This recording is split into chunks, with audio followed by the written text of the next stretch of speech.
Hey everybody, this is Brett, and today I want to talk about sensitivities and acid indigestion and various other things that people think that they have a problem with that they don't really have a problem with.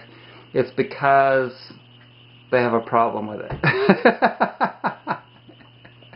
Okay, so I just got a comment from someone that said that they're giving up nightshades pretty much.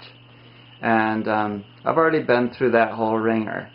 And when you eat tomatoes and it creates a heartburn problem, an acidic problem in your gut, it's not because of the tomatoes necessarily. It's not the main reason. It's because your gut and your body is already acidic.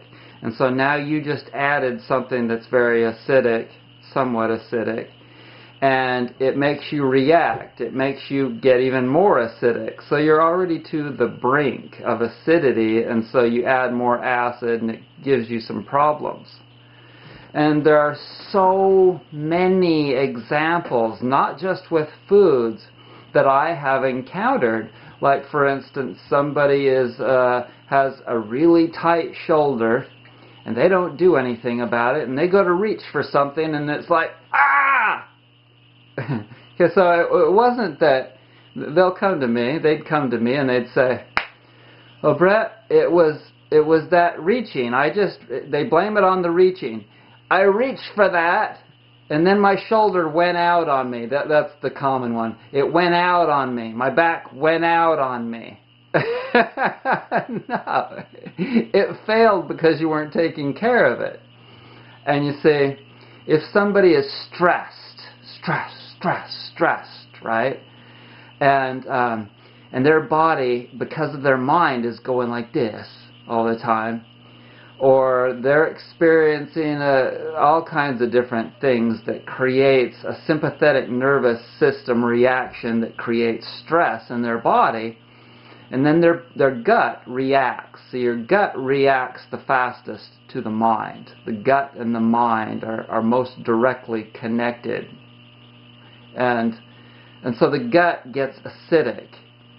And it's well known that people that are stressed have stomach problems, acid indigestion problems. Okay? So then they'll go and eat some tomatoes, and then they'll get acid indigestion.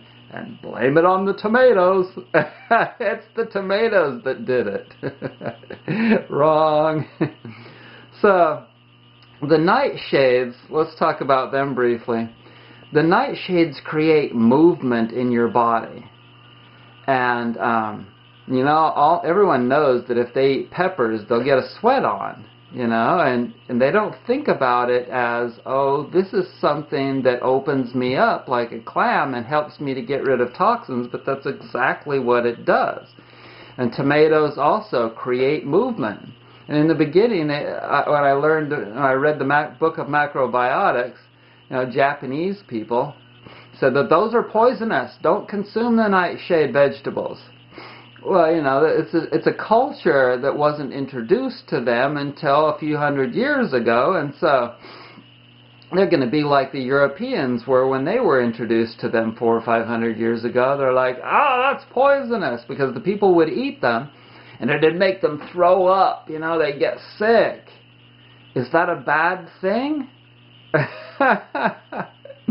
If I hadn't done all of those enemas and puked my ass off and sweated and exercised and cried and all the things that I've done, I wouldn't be here today.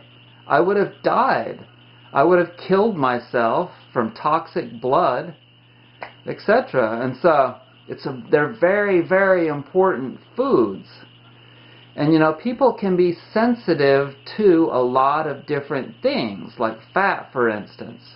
So if you are somebody that has high blood pressure and you've got just a lot of fat on your body, and you've gotten to this point of where your body can't hold anymore, then eating something that's really fatty may cause problems for you. It may cause acid indigestion.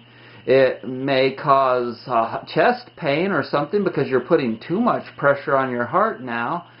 And so what you've done is you've gotten to the threshold.